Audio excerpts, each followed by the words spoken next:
capítulo 14. Esse texto das Escrituras, que aparentemente é um texto simples, mas ele guarda alguns segredos para a nossa vida. Ele diz assim: dali a 2 dias era a Páscoa, a festa dos pães asmos, e os principais sacerdotes, os escribas, procuravam como prenderia a traição, e o matariam, pois diziam: não durante a festa, para que não haja tumulto entre o povo.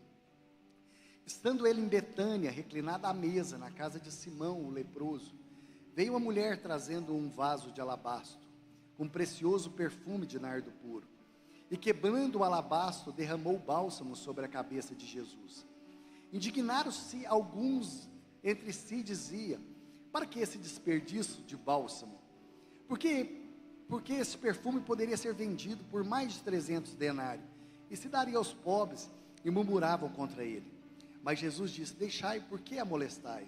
Ela praticou boa ação para comigo, porque os pobres sempre o tendes conosco, e quando quiserdes, poder-lhe fazer o bem, mas a mim nem sempre me tendes. Ela fez o que pôde, ela se antecipou a ungir-me para a sepultura. Em verdade vos digo, aonde for pregado esse evangelho, será contado a história dessa mulher para a sua memória. Senhor, obrigado por essa manhã. Obrigado por esse momento que nós estamos aqui. Obrigado porque é um privilégio poder ouvir a Tua palavra e aprender mais com as Suas Escrituras. Que essa palavra penetre o mais profundo do nosso coração. Agora, nesse momento, meu Deus, nós te pedimos que toda ansiedade, toda preocupação, toda angústia seja tirada do nosso coração.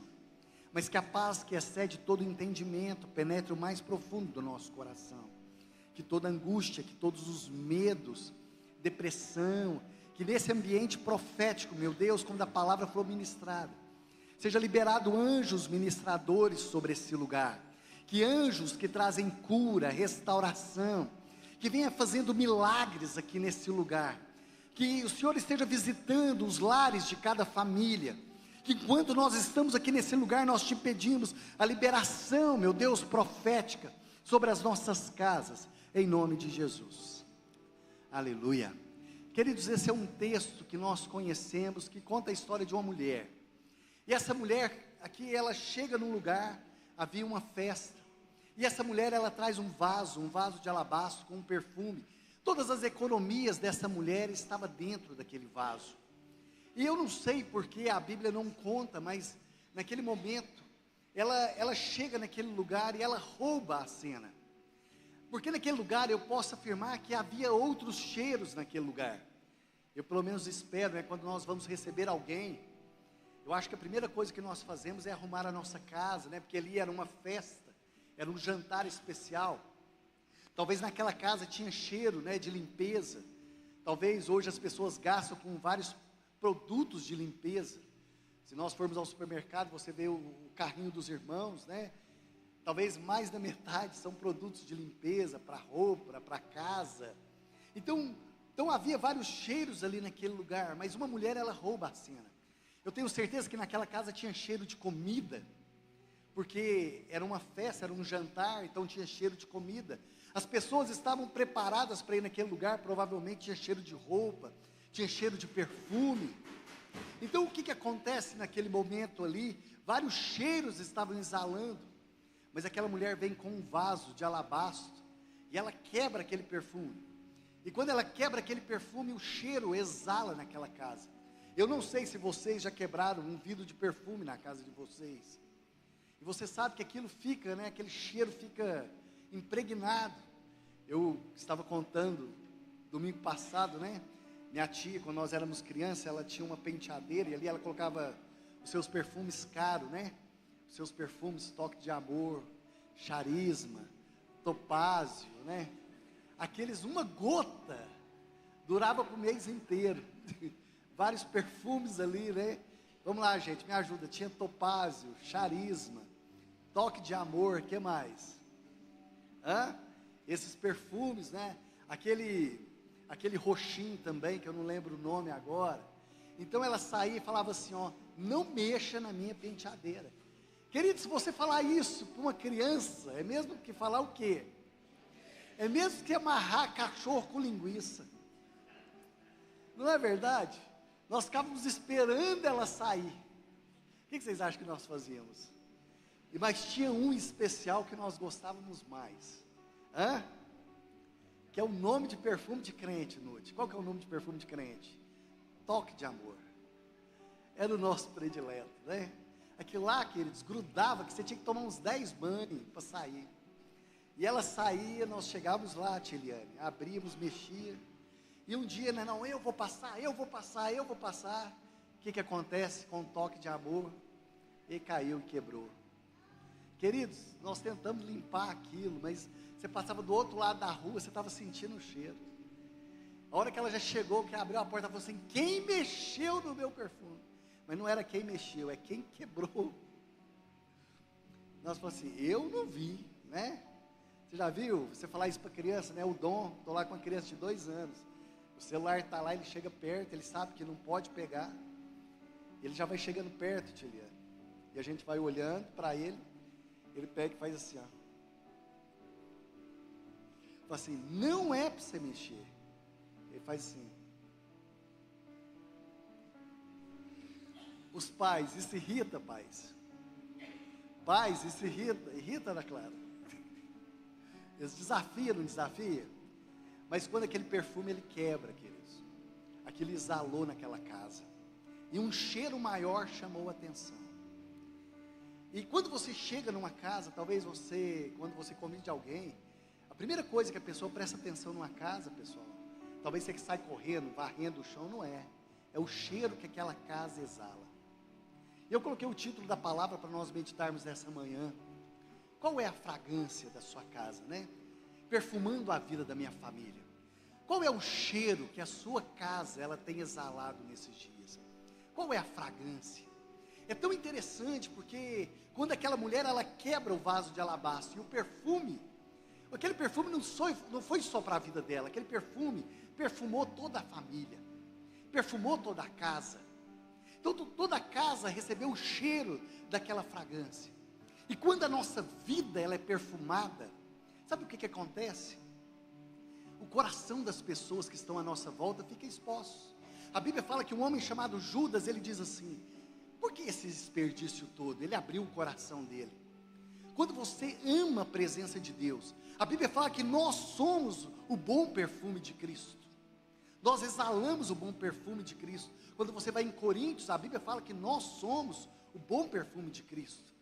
Nós não somos só o bom perfume, mas nós também somos luz. E o perfume ele não tem fala. A luz ela não fala. A luz ela brilha. Então quando uma pessoa perfumada passa perto de você, o que você fala? Fala assim: uau! Não é assim? Já viu quando alguém passa com um perfume assim bem cheiroso? O que você faz? Fala assim: uau! Se alguém passa com um cheiro meio desagradável, o que você fala? Uau! Tudo depende, ou não? Qual foi a diferença que você está rindo, pessoal? Se alguém passa perfumado, o que você fala? Uau! Se alguém passa com um cheiro desagradável, você fala: uau! Uai, não estou entendendo. Eu falei a mesma coisa. Mas uma pessoa perfumada, o bom perfume de Cristo, sabe que quando eu passo, eu tenho exalado o que na vida das pessoas? Quando eu passo, qual tem sido o meu perfume? Eu fico vendo, queridos, de repente, né? Eu coloquei aqui algo para nós meditarmos, né? Lá no livro de Cantares, né? Qual é o cheiro da sua casa? Alguns se indignaram, mas aquela mulher fez algo fora do comum. Coloca para mim o próximo, fazendo um favor. O lírio dos campos, olha só. Em Cânticos 1, 2, aqui Salomão ele fala assim que nós somos o lírio do campo. O lírio do campo, né? No meio do vale. O lírio entre os espinhos.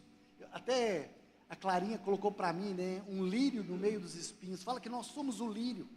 A Bíblia fala que nós, como igreja, nós somos o lírio que cresce no meio de espinhos.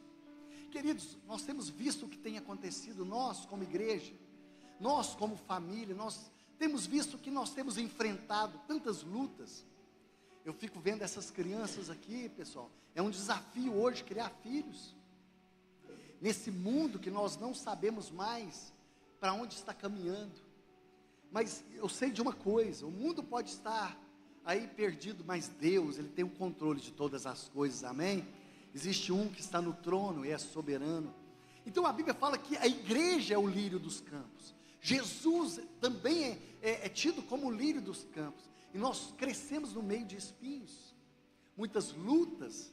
Eu não sei como vocês chegaram aqui nessa manhã, como foi a sua semana. Nós temos visto aí tantas lutas, tantas dificuldades. A nossa cidade, né, parece que tem sido um campo minado. De repente, tudo se acalma e de repente uma bomba explode novamente. E de repente essa bomba pode explodir perto de nós e nós não estamos nem percebendo. Então eu fico vendo, né, o que tem acontecido nesses dias. Nós vimos aí há 2 semanas atrás, nós vimos aí que 3 rapazes, né, daqui de Araguari perderam a vida. Eu fico pensando, você já pensou uma mãe enterrar 3 filhos ao mesmo tempo? Eu não estou falando o que esses jovens praticaram, eu não estou falando isso. Não estou falando que é certo, mas uma coisa passa no meu coração, que uma mãe, eu tenho certeza que ela não cria, e fala assim, não, eu vou ter um filho para se tornar um bandido, um marginal, um assassino. Você acha que uma mãe faz isso? Será que a mãe gesta pensando dessa forma? Tem um livro chamado O Poder da Humildade, Steven Gallagher, é 100 e poucas páginas, é muito bom, acho que todo cristão deveria ler.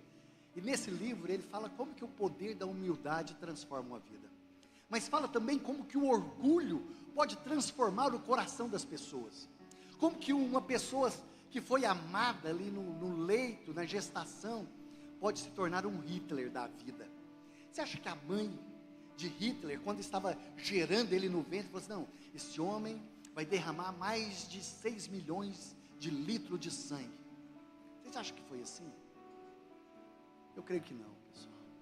Mas a soberba, a ganância, né? É a soberba da vida, a concupiscência dos olhos, né? O desejo, né, da carne, tem transformado o coração dessa geração de pessoas. Nesse livro também fala de uma jovem chamada Jezabel. Fala, será que essa mãe criou essa filha para ser a pior rainha que já existiu em Israel? Jezabel significa montão de lixo. Já parou para analisar? Montão de lixo. Acabe, o seu marido, queridos, comia na sua mão. Ela podia dizer, esse homem come o pão que eu mesmo amassei, nem amassei com as minhas mãos. Mas o que acontece, pessoal? O que acontece nessa geração? Às vezes nós estamos o quê? Como lírios crescendo no meio de espinhos. Então a gente viu esses jovens, depois um outro no outro dia.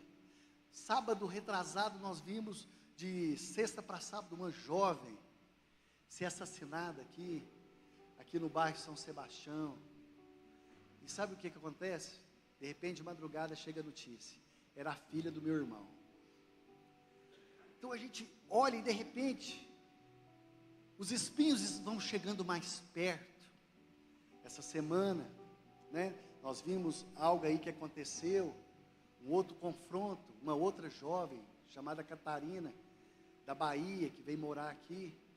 Nós vimos que aconteceu algo, essa jovem veio a óbito. Sabe aonde, pessoal? Do lado da casa da minha avó, onde eu vivi a vida inteira. A filha do meu amigo, ou melhor, o filho do meu amigo. E de repente nós estamos vivendo dias, pessoal, que nós achamos que essas lutas acontecem longe, e de repente começa a bater perto de nós.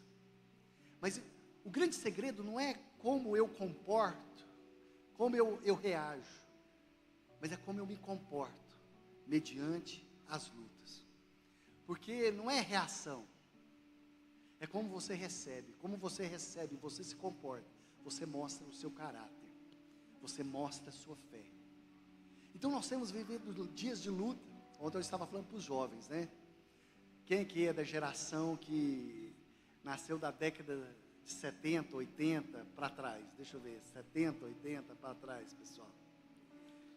Essa geração aprendeu a apanhar, não aprendeu, pessoal? Apanhamos, pessoal. Apanhamos e apanhamos feio.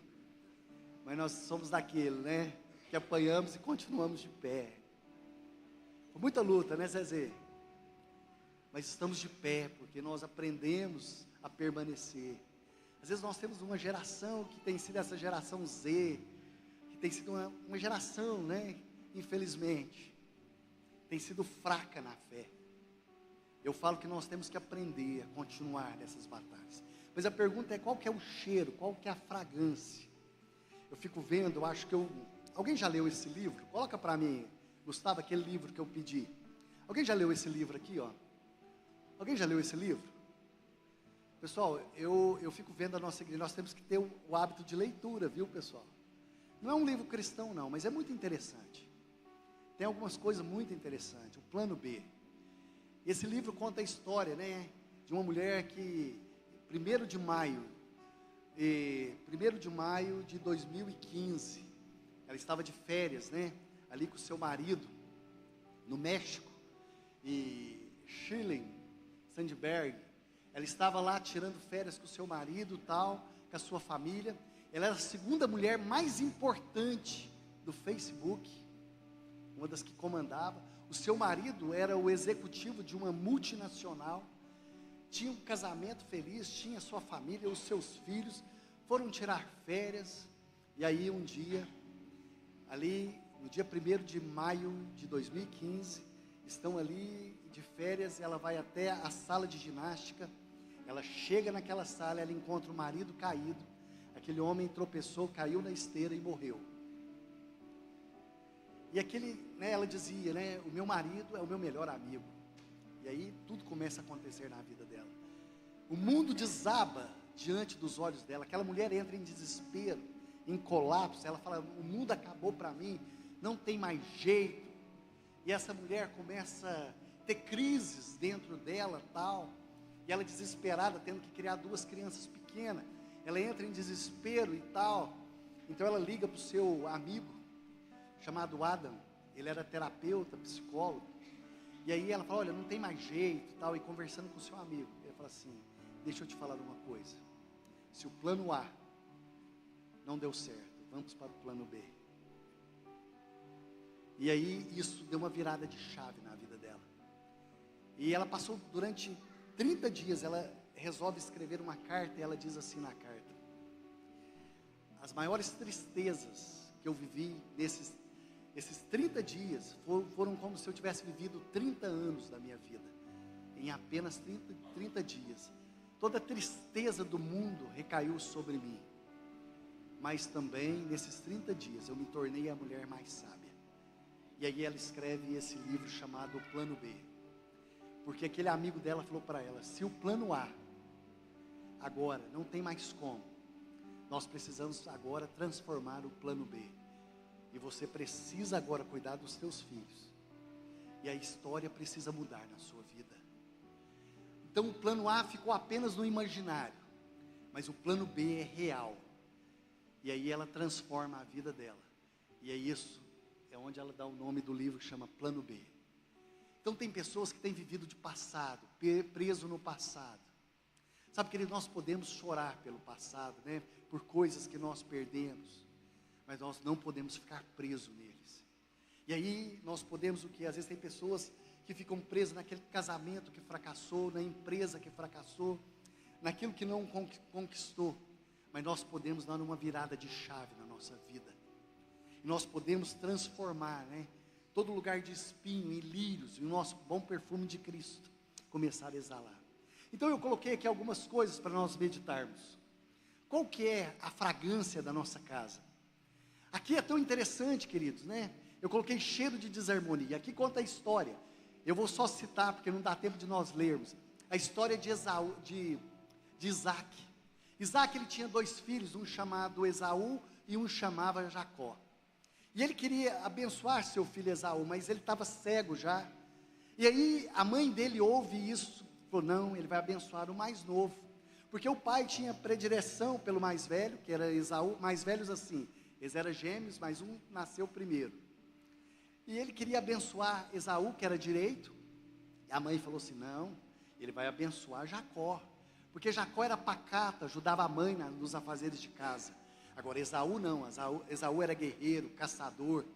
E aí a mãe fala assim para Jacó: Jacó, vai lá e prepara um guisado, que você vai entregar para o seu pai e você vai receber a bênção. Ele falou: não, mãe, se meu pai descobrir, meu pai vai amaldiçoar a senhora. Ele falou assim: não tem problema, que a maldição recaia sobre mim. Ele falou: então tá, se a maldição vai recair sobre a senhora. Queridos, onde tem lugar de desarmonia, tem pessoas que negociam até a mãe, negocia até o pai. Esses dias, eu não sei se o Marcelo ouviu, eu estava tomando café lá na padaria, muito boa, viu gente, depois vocês vão lá. E aí, estava tomando um café e tinha um senhor lá contando, eu não sei se o Marcelo ouviu. Ele pegou a casa que ele morava, transferiu para o filho, né? Você estava lá, né, Marcelo? Transferiu para o filho, passou para o nome do filho e tal. Sabe o que o filho agora estava fazendo? O senhor podia sair da casa, que a casa é minha. Colocando o pai, era pai dele mesmo, né, Marcelo? Colocando o pai para fora, pessoal. Porque ele queria vender a casa. Vocês já viram isso, pessoal? Qualquer semelhança é mera coincidência. E nós ouvimos lá, e eu falei assim: mas o que o senhor vai fazer? Eu falei: eu não tenho onde morar, eu sou doente, eu vou ter que pagar aluguel a partir de hoje. Eu falei assim: mas o senhor não colocou, né, que o senhor está passando a casa, mas o senhor pode usar a casa enquanto tiver vida? Ele falou: não, eu não esperava ele fazer isso comigo. Queridos, as piores coisas, né, os maiores dramas desenrola dentro da família. E sabe o que aconteceu? Ele chega lá e fala assim: e ele se chegou e beijou, então o pai aspirou o cheiro da roupa dele e abençoou e disse: o cheiro do meu filho é como o cheiro do campo, que o Senhor abençoou. E depois ele fala assim: o cheiro é de Esaú, aqui as mãos é de Esaú, mas o cheiro é de Jacó. Queridos, olha só, desarmonia naquela casa. O pai brigou com o filho brigou com o irmão, a mãe brigou com o marido, a mãe brigou com outro filho. Como ficou essa casa? Um caos. Então, o cheiro de desarmonia. E tem famílias que é uma bagunça. A mulher, eu já vi casamento que o marido fala assim: não, já tem 2 anos que eu não converso com essa mulher. Queridos, como que mora na mesma casa e não conversa? Como, Eliana? Me fala. Me fala, pessoal. Alguém me explica. Eu já fui em casa, que o pai fala assim: filho, vai lá e fala para sua mãe isso. O menino vai lá: pai, minha mãe falou isso. Não, vai lá e fala isso para o seu pai. Vai lá e fala isso. E o menino fica assim, ó, o dia inteiro transitando dentro da casa, levando recado um para o outro. Eu nunca vi uma coisa dessa. Fala: não, não acontece. Acontece, pessoal. Acontece. Acontece sim. Então, desarmonia, briga, contenda. Quando você vai em Lucas, ontem eu estava pregando aqui para os jovens, Lucas capítulo 15, a partir do verso 11, um filho que vai embora de casa, o mais moço fica em casa, quando vê que o pai está feliz porque o irmão voltou, o irmão ficou triste. Primeira coisa, ele não quis entrar na festa do pai, falou assim: quem que é esse aí? Ele chega para o pai e fala assim: esse seu filho, ele não fala meu irmão. Então, desarmonia, contenda, briga, cheiro de guerra, um querendo mais do que o outro. Então você vê essa contenda que se alastra. Você vê sinal do que aquela família precisa de cura, quando o desejo de ir embora é maior do que o desejo de ficar. Quando o filho fala assim: eu não quero mais morar nessa casa. Queridos, quer dizer que aquela família precisa de cura. Aquele filho estava aparentemente tudo normal, tinha dinheiro, tinha casa, tinha comida, tinha servo, tinha um pai amoroso. O que faltava naquela casa? Mas o filho vira e fala assim: eu vou embora para uma terra distante. Quer dizer que aquela família estava onde? O quê? Doente. Porque aparentemente tinha tudo do bom e do melhor. Mas não era só um que estava doente, os dois estavam doentes. Nós precisamos estar atentos a isso. Então tem coisa cheia de desarmonia, guerra, contenda, briga. Então você começa a perceber essas coisas, né? Essas desavenças entre irmãos, contenda, um que não fala com o outro. Coloca para mim Jó 39, 25, olha só o que Jó fala. Coloca para mim o versículo, Jó 39, 25. Eu vi esse versículo, achei muito interessante, que está no livro de Jó, que ele fala assim: o soar das trombetas, eis de longe o cheiro de guerra. Cheiro o quê? A guerra cheira, pessoal. Sabia disso? Que a guerra, ela tem um cheiro. Aqui Jó fala, ó, ei, cheira de longe a guerra, e o trovão dos capitães e o alariado. Eu vejo cheiro de guerra, contenda, né? Então você começa a perceber essas coisas. Quer ver outro cheiro que eu coloquei? Coloca aí para mim o próximo. Provérbios, né? Esse. O cheiro da imoralidade, né? E principalmente hoje, quem somos nós, né? Diante de uma tela de computador ou de um celular, pessoal. Antigamente, né? Eram as revistas que as pessoas colocavam debaixo ali da cama. Às vezes, os adolescentes passavam de frente à banca de revista e falavam assim, tem jornal, tem jornal. Porque essas revistas ficavam em cima. Então eles iam ver o jornal e falavam assim, tem jornal. E ficava as promoter. E aí, pessoal, e os meninos lá assim, quanto que é o jornal? Mas hoje, um clique, né? Antes era algo pornográfico, hoje é site adulto. Olha para vocês verem, pessoal, artimanha. Se está escrito site adulto, a criança vem e fala, meu pai olha, ou não? É site adulto, então meu pai é adulto. Então é muito sutil. Então a imoralidade, aqui diz assim, já perfumei o meu leito. Coloca para mim o texto todo, olha só que interessante. Coloca para mim Provérbios 7:17, para me ler. Deixa eu ler todo o texto, Gustavo. Lá fala assim, já perfumei o meu leito. Coloca para mim, olha só que interessante. Já perfumei o meu leito com mirra. Leito o quê? Com mirra, cheira ou não cheira, gente? Cheira. Com aloe vera, canela. Próximo, 18. Vem saciar de amores até amanhã. Alegre-me com os amores, porque o meu marido não está em casa. O que vocês entenderam? Vamos lá, gente? O meu marido não está em casa. Então assim, o texto é autoexplicativo, não precisa de eu falar. Porque o meu marido não está em casa, foi fazer uma longa viagem. 20.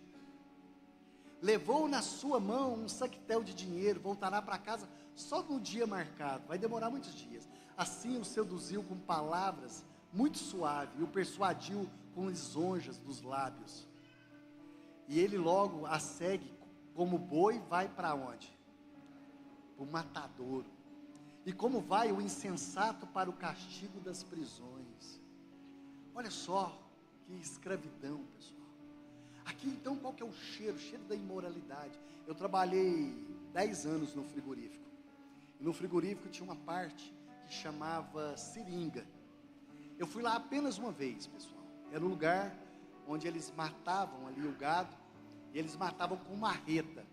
Alguém já trabalhou aqui no frigorífico? Quando era assim, que matava com marreta? E eles ficavam ali, e de repente, o boi ia para a seringa. Pessoal, você olhava o olhar do gado, da tristeza, porque eles sabiam que estavam indo para a morte. E quando chegavam, eles pegavam, davam uma marretada. Alguns não morriam naquela hora, às vezes ainda estava de perna ali para o ar, eles vinham arrancando o couro, e aquilo berrava, que você escutava no frigorífico inteiro. Vocês entenderam porque eu fui lá apenas uma vez? Aí quem era novato chegava lá e falava assim, ó, você quer marretar também? Eu falei, está ficando doido? Hoje eu acho que é proibido fazer esse tipo de coisa.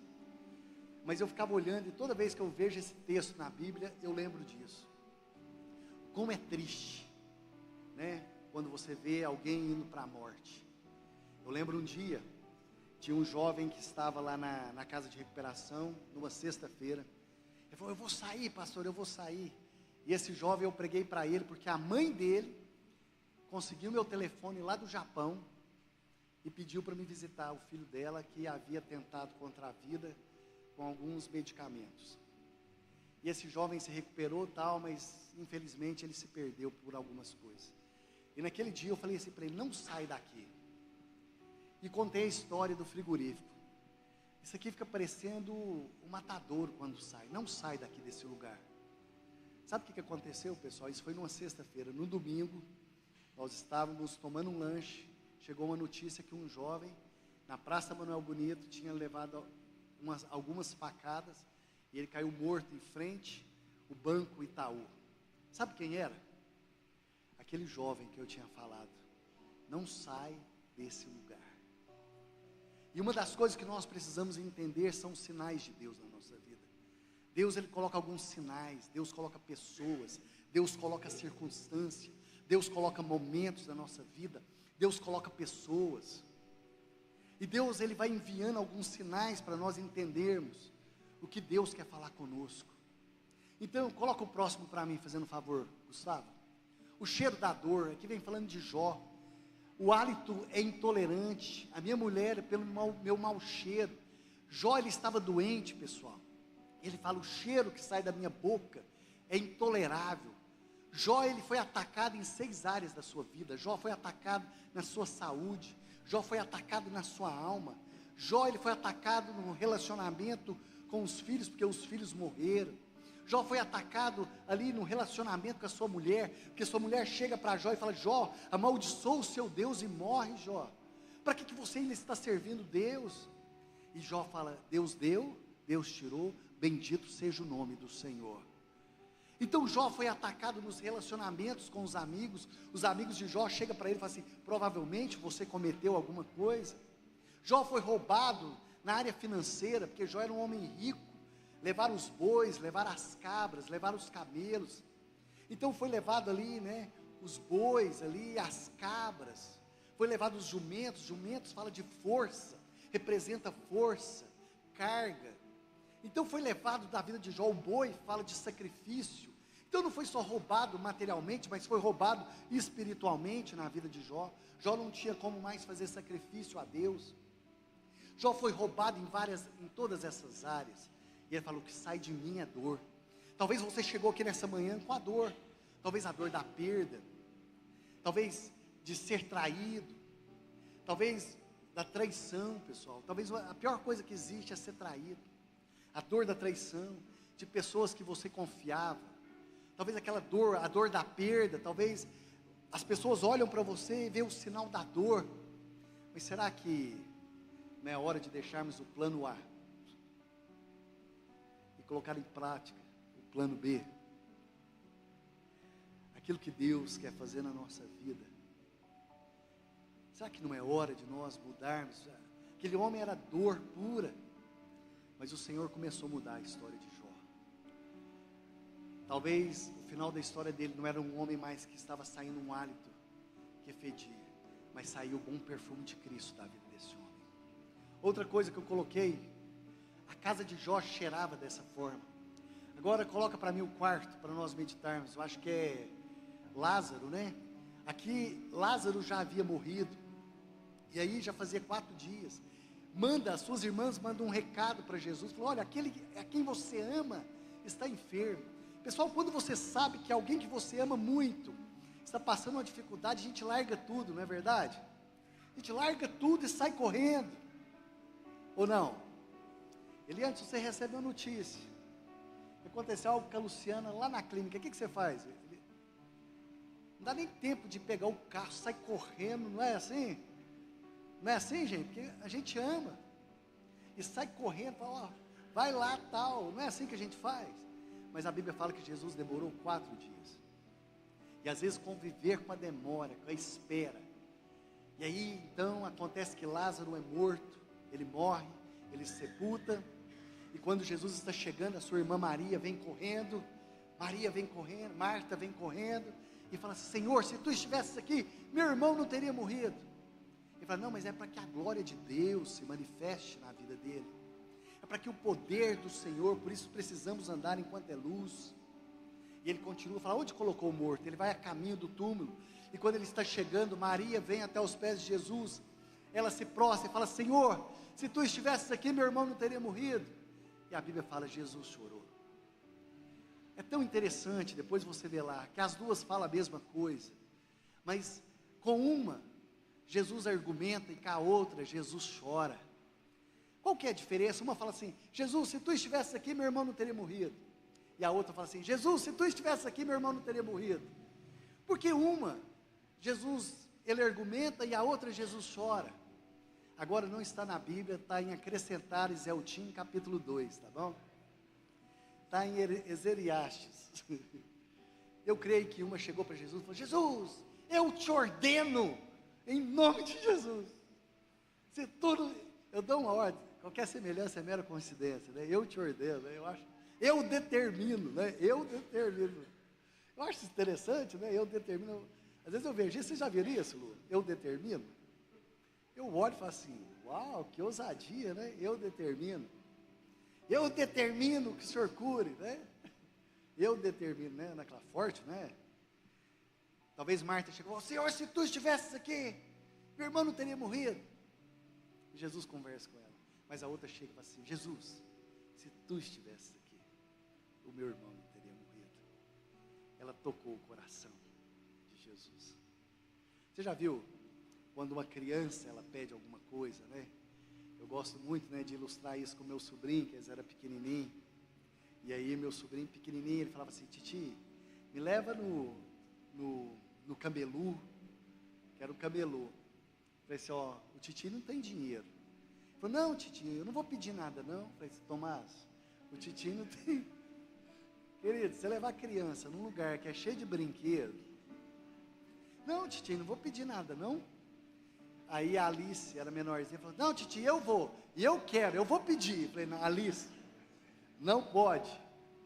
Aí a mãe dela falou: então você não vai. Ela falou: então não vou pedir não. Eu falei: então tá, então vamos. Mas não é para pedir, o Titi não tem dinheiro. E eu levei eles no camelô. E o Tomás parou, ficou olhando algo, a Alice correndo. Ele falou: Titi, quanto custa isso aqui? Eu falei: é tanto, Tomás. Aí eu olhando, ele falou: Titi, é caro? Eu falei: não, Tomás, não é caro não. Ele falou: Titi, quando o senhor receber, o senhor me dá? Eu falei: dou, Tomás, dou. Titi, vai demorar muito? Eu falei assim: não, no final do mês o Titi recebe. Ele pegou e fez assim: ó, Titi, mas eu queria tanto. E a lágrima desceu. O que vocês acham que o Titi fez? Pode pegar, Tomás, pega. Sabe o que a Alice fez? Eu quero 2, porque eu não pedi. Se ele pedir, eu quero 2, eu quero 2. Queridos, olha só, mas eu queria tanto. Se tu estivesses aqui. Eu fico vendo a mesma Maria, quando ela vai até o túmulo, e Jesus já ressuscitou, em João capítulo 20. Ela chega lá e ele não encontra ele não está lá no túmulo. E de repente, chega um homem, ela acha que é o jardineiro, e fala assim: onde vocês colocaram o meu mestre? Me fala onde está o meu mestre. Ela fala: sou eu, Maria. E ela diz assim: Rabone. Queridos, ele tinha um jeito especial de falar o nome. O Senhor tem um jeito especial de falar com você. Sabe, queridos, às vezes Deus, Ele cria situações para falar comigo, com você. Você que veio na casa de paz, o Senhor criou uma situação especial para falar com você nessa manhã. Ele te chama pelo nome, te conhece pelo sobrenome. Você é amado, você é amada. Nada que você fizer pode te separar do amor de Deus. Deus te ama. E naquela hora ela fala assim: onde colocou meu mestre? Ela se ajoelha aos pés dele e ele fala assim: Maria, não me detenhas.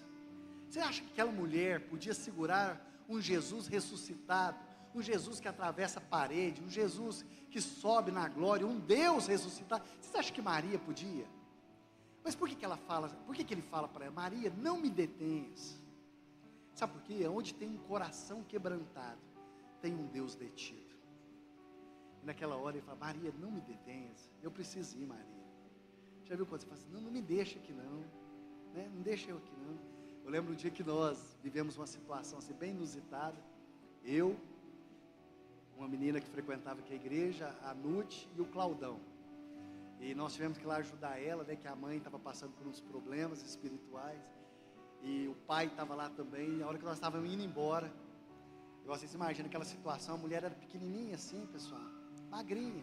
Ajuntou 5 e não dava conta de segurar, pessoal.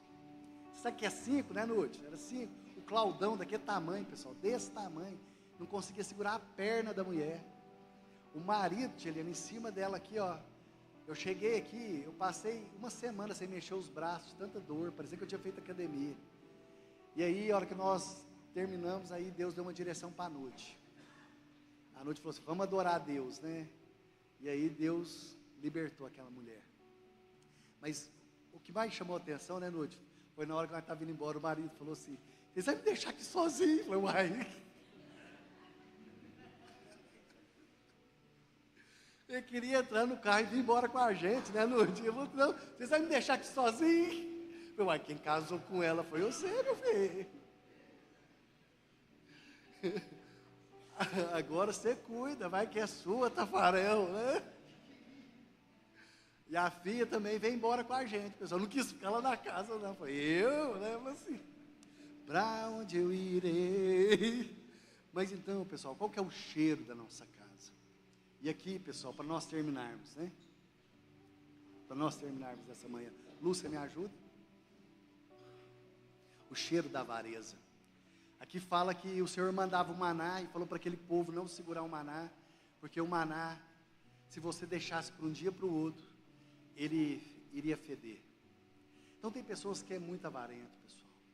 Mas o nosso Deus, Ele tem um bom perfume de Cristo para cada um de nós. E eu quero convidar toda a igreja a se colocar de pé. Você pode se juntar com a sua família agora.